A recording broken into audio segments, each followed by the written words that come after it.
क्या आप सालों से इंग्लिश सीख रहे हैं, लेकिन जब भी इंग्लिश बोलने का टाइम आता है तो आपसे सेंटेंस नहीं बन पा रहा है? आपने वोकैबुलरी सीखी, आपने काफी ग्रामर सीखे, आपने बहुत इंग्लिश के किताबें पढ़े, आपने इंग्लिश के वीडियोस देखे, लेकिन जब भी किसी व्यक्ति के सामने आपको बात करना होता है तो आप सेंटेंस नहीं बना पा रहे हैं, आप सेंटेंस को मैच नहीं कर पा रहे, आपके मन से वो वर्ड्स नहीं आ रहे हैं जो आपको यूज करना हो। अगर इस तरह आपके साथ भी होता है तो ये वीडियो आपके लिए बहुत जरूरी है। आज मैं आपको ऐसे सिंपल तरीके बताऊंगा जिससे आप इंग्लिश बहुत अच्छी तरह से सीख सकते हैं।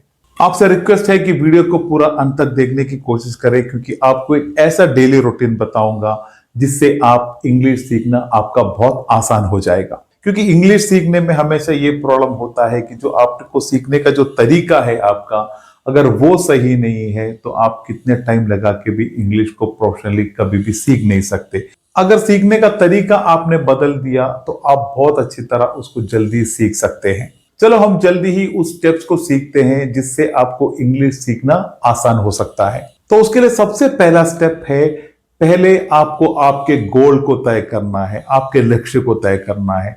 दोस्तों ये एक बड़ा स्टेप है, क्योंकि आपको ये पता होना चाहिए कि आप इंग्लिश क्यों सीखना चाहते हैं।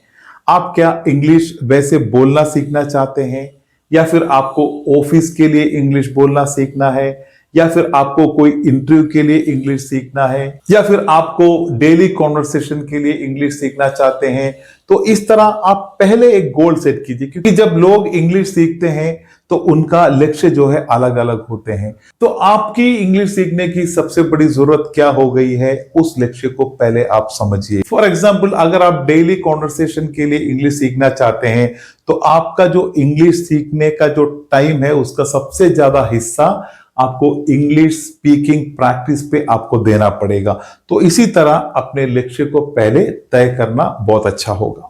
स्टेप नंबर 2 है कि आप हमेशा ग्रामर पे ही फोकस ना करें, क्योंकि आप जब भी इंग्लिश सीखते हो तो आपको ग्रामर जरूर आनी चाहिए। ग्रामर से आप शुरुआत कर सकते हैं, शुरू करें आप बेसिक ग्रामर को सीखिए, जैसे कि present tense, past tense, future tense, और जो भी क्वेश्चन फॉर्मेशन होते हैं, इस तरह के बेसिक ग्रामर को जरूर आप सीखिए।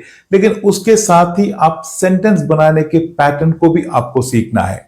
जो भी आपके डेली यूज के सेंटेंस पैटर्न्स होते हैं उसे आप सीखिए, उसे आप प्रैक्टिस कीजिए। For example, I go to work, I will go to work, I went to work. इस तरह हर एक सेंटेंस के अलग अलग सिचुएशन में अलग अलग तरीके के पैटर्न को भी आप सीखने की कोशिश करें, क्योंकि ये बेसिक पैटर्न है। तो सिर्फ आप ग्रामर पे ही फोकस करेंगे तो आप पूरा टाइम उस पे लगा दोगे, लेकिन आपको बेसिक ग्रामर सीखना है, साथ ही साथ इस तरह के बेसिक पैटर्न्स को भी आपको सीखना है। इसके बाद अगला स्टेप है कि आपको हर दिन वोकैबुलरी सीखना है, क्योंकि वोकैबुलरी ही आपके लैंग्वेज को परफेक्ट बनाती है। जब भी आप जो भी एक लैंग्वेज यूज करते हैं, चाहे वो इंग्लिश हो या कोई भी भाषा हो, उसके अंदर आप जब एक सेंटेंस बोलते हैं तो उस पर आप वर्ड्स ही उसके साथ ऐड करके आप एक सेंटेंस बनाते हैं। तो ये वर्ड्स को कहते हैं वोकैबुलरी।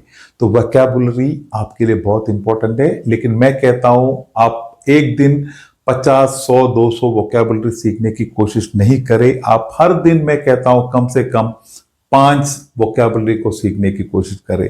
तो आपको ये बहुत सिंपल लगेगा। वो वोकैबुलरी को सीखिए, उसको प्रैक्टिस कीजिए और उसका मीनिंग को भी समझिए, और उसके साथ उसको एक सेंटेंस बना के उस सेंटेंस को भी सीखिए। तो इससे आपको एक वर्ड समझ में आ गई, उसकी मीनिंग समझ में आ गई, और तीसरा है कि उसको किस तरह, कैसे एक सेंटेंस में उसको इंक्लूड करते हैं, ये भी आप सीख गए।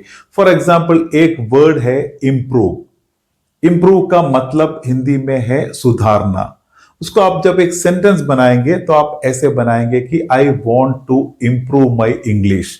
तो यही पैटर्न होता है एक वोकैबुलरी को सीखने का। तो इस तरह आप हर दिन 5 वर्ड को सीखिए, उसके मीनिंग को समझिए, उसे एक सेंटेंस में बनाए। इस तरह प्रैक्टिस करते रहेंगे तो दिन ब दिन आपका जो वोकैबुलरी है बढ़ता रहेगा।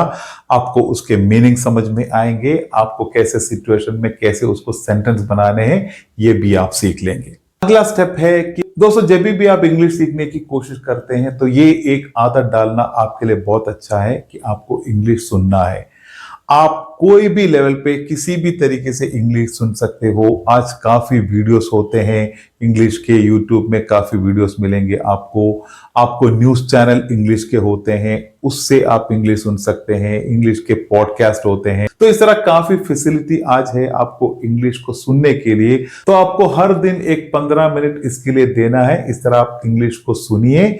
इससे क्या होगा कि पहले पहले तो आपको शायद कुछ समझ में नहीं आएंगे, लेकिन आप हर दिन उसको सुनिए और सुनते रहेंगे तो आपको बहुत सारे वर्ड्स उसमें से समझ में आने लगेंगे। आप उसको धीरे धीरे करके उसको सीखने लगेंगे और ये एक आदत डालना आपके लिए बहुत ही अच्छा होगा। तो इंग्लिश अगर आपको सीखना है तो इंग्लिश आपको सुनना भी बहुत ही इंपॉर्टेंट है। अब नेक्स्ट स्टेप है इंग्लिश में सोचना शुरू करें, क्योंकि जब भी आप इंग्लिश सीखते हो तो आपको जो भी बातें हैं, जो भी चीजें हैं, आपको इंग्लिश में ही सोचना है। इंग्लिश में सोच के ही आपको उसे बोलना है। बहुत लोगों से इस तरह की एक गलती होती है कि जब भी इंग्लिश सीखने की कोशिश करते हैं तो उसमें अगर एक सेंटेंस बनाना हो तो पहले उसे हिंदी में सोचते हैं, फिर उसको इंग्लिश में ट्रांसलेट करने की कोशिश करते हैं। ऐसे करने से क्या होगा, एक तो है कि आप बराबर के सेंटेंस कभी भी नहीं बना पाते, क्योंकि उसमें आगे पीछे आपकी पूरी सेंटेंस जो है अलग अलग तरीके से दोनों साइड में चले जाते हैं, कभी मैच नहीं होते। सेकंड है कि आपको उसे बोलने में टाइम लगता है। तो इस तरह आपको जो करने का आपका जो सिस्टम है ये गलत है। तो आप उसे आज से चेंज कीजिए।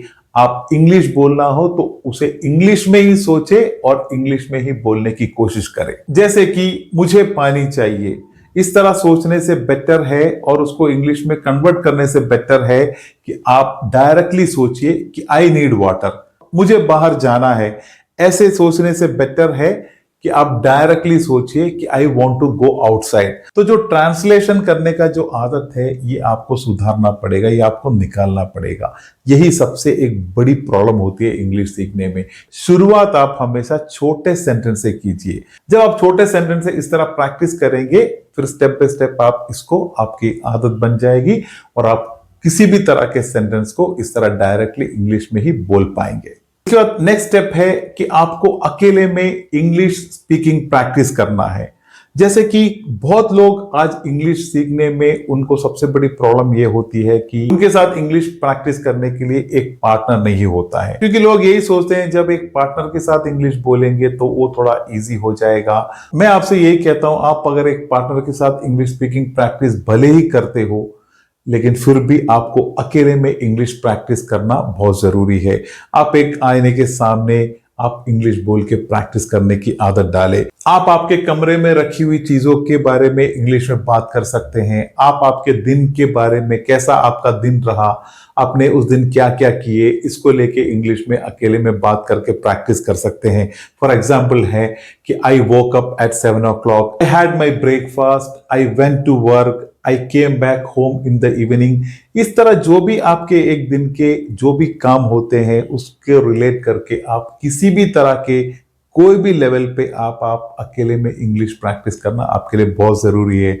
चाहे आप पार्टनर के साथ इंग्लिश प्रैक्टिस करते हो या नहीं करते हो, लेकिन फिर भी आपको अकेले में इंग्लिश प्रैक्टिस करना बहुत अच्छा है। ये आपको एक अच्छा कॉन्फिडेंस देता है इंग्लिश बोलने में। अब इसका अगला स्टेप है इंग्लिश रीडिंग की आदत। आप हर दिन, मैं कहता हूं मिनिमम आप 10 मिनट आप इसके लिए टाइम दीजिए। आप कुछ ना कुछ इंग्लिश में पढ़ने की कोशिश करें। आप छोटे आर्टिकल पढ़ सकते हैं, आप कोई इंग्लिश के बुक्स पढ़ सकते हैं। आप थोड़ा रीडिंग की आदत को हर दिन डालें, क्योंकि इससे क्या होता है आप नए नए वर्ड्स को उसके थ्रू सीख सकते हैं। तो ये बेनिफिट होता है कि आपको बिल्कुल ही जो वर्ड्स नहीं पता हो, बिल्कुल ही नया वर्ड्स हो आपके लिए, उसको आप सीखेंगे। कुछ वर्ड्स पे आपको उस मीनिंग में डाउट हो सकते हैं, तो ऐसे वर्ड्स को भी आप बराबर सीख सकते हैं। और कुछ वर्ड्स ऐसे होंगे जो आपको बिल्कुल अच्छी तरह आपको उसके बारे में मालूम है, उसको भी आप रिवाइज कर सकते हो। तो इस तरह ओवरऑल आपकी वोकैबुलरी, आपका ग्रामर, उसमें जो भी कंटेंट, किस तरह उस कंटेंट को ड्राफ्ट किए, उसमें से आपको काफी इस तरह की चीजें सीखने को मिलेंगी। अगला स्टेप है कि आपको इंग्लिश सीखने के प्रोसेस में कभी भी गलतियों से नहीं डरना है। यह भी दोस्तों एक प्रॉब्लम होता है इंग्लिश सीखने के टाइम पे, क्योंकि अगर किसी से भी बात करनी हो, अगर इंग्लिश बोलने की जरूरत पड़े, इंग्लिश बोलने की अवसर आए, तो यही सोचते हैं कि मैं अगर इंग्लिश में बोलूं तो गलती हो गया तो क्या करूंगा, आगे वाले क्या सोचेंगे। तो इस तरह के अगर आप गलतियों को लेकर डर के बैठोगे तो आप कभी भी इंग्लिश बोल नहीं पाओगे, आप कभी भी इंग्लिश सीख नहीं पाओगे। आपको हमेशा आपका गोल कभी भी परफेक्ट इंग्लिश बोलने का नहीं होना चाहिए, बल्कि आपका गोल होना चाहिए बेटर इंग्लिश बोलने का। आप गलती से डरिए नहीं, जो भी गलती होती है, अगर मान लो कि आप एक सेंटेंस बोलने में आपको उसमें से कोई गलती हो गई, आपको लगता है कि आपने गलत बोल दिया, आप दोबारा उसको सुधार के दोबारा बोल दीजिए, कोई प्रॉब्लम नहीं है। क्योंकि शुरुआत में आपको इस तरह के सिचुएशन से गुजरना ही पड़ेगा। अगर आप उसको थोड़ा टाइम के लिए अगर इस गलतियों को अवॉइड करके आप सीखने की कोशिश करेंगे तो आप उस दरिया को पार कर देंगे थोड़ा टाइम में।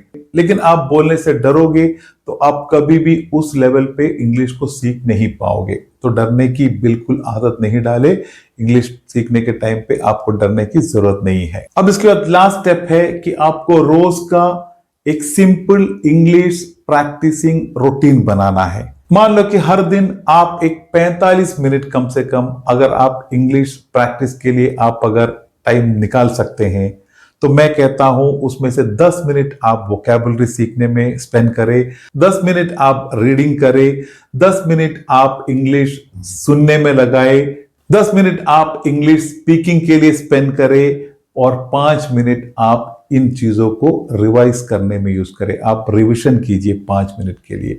तो इस तरह एक 45 मिनट आप हर दिन अगर स्पेयर करते हैं, आप ये टाइम निकालते हैं, तो आपके लिए एक अच्छे लेवल पे इंग्लिश सीखने के लिए, अच्छी तरीके से बहुत आसानी से इंग्लिश सीखने के लिए आपको एक परफेक्ट मेथड हो सकता है। अगर आपके पास 45 मिनट भी नहीं है, उसका आधा ही टाइम है आपके पास, तो ये जो भी चीजें हैं उसको आप बिल्कुल आधे टाइम के लिए कर दीजिए। तो मैं कहता हूं कितने भी टाइम सही, लेकिन आप हर दिन थोड़ा टाइम लेके इसको प्रैक्टिस करने की कोशिश करें और आपके इंग्लिश सीखने में, आपके इंग्लिश बोलने में काफी अच्छा बदलाव इस प्रैक्टिस से आपको मिल सकता है। ये जो इतने स्टेप है, ये इंग्लिश सीखने का सबसे आसान स्टेप्स है, ये सबसे आसान तरीका है। क्योंकि जैसे मैंने शुरुआत में कहा, आप इंग्लिश को कैसे भी सीखने की कोशिश करेंगे तो आप कभी भी एक परफेक्ट टाइम पे परफेक्ट इंग्लिश कभी भी सीख नहीं सकते। आप साल आपके बीत जाएंगे लेकिन आप कभी भी इंग्लिश को प्रॉपर तरीके से नहीं सीख सकते। तो मैं कहता हूं अगर आप एक proper step by step process से, सिंपल तरीके से आप डेली थोड़ा टाइम लेके इस तरह आप प्रैक्टिस करेंगे जैसे अभी हमने आज डिस्कस किए थे, तो आप बहुत छोटे लेवल से इंग्लिश सीख सकते हैं। आप किसी लेवल तक इंग्लिश सीख सकते हैं। इंग्लिश सीखना जो है वो एक दिन का काम नहीं होता है। इंग्लिश एक स्किल है और स्किल सीखने के लिए आपको हर दिन थोड़ा टाइम उसके लिए स्पेंड करना पड़ेगा और हर दिन की आपकी आदत डालनी पड़ेगी उसको सीखने के लिए। और उसी तरह जब आप उसको हर दिन कंसिस्टेंसी के साथ करेंगे तो आप उस पे वो स्किल को आप डेवलप कर लोगे।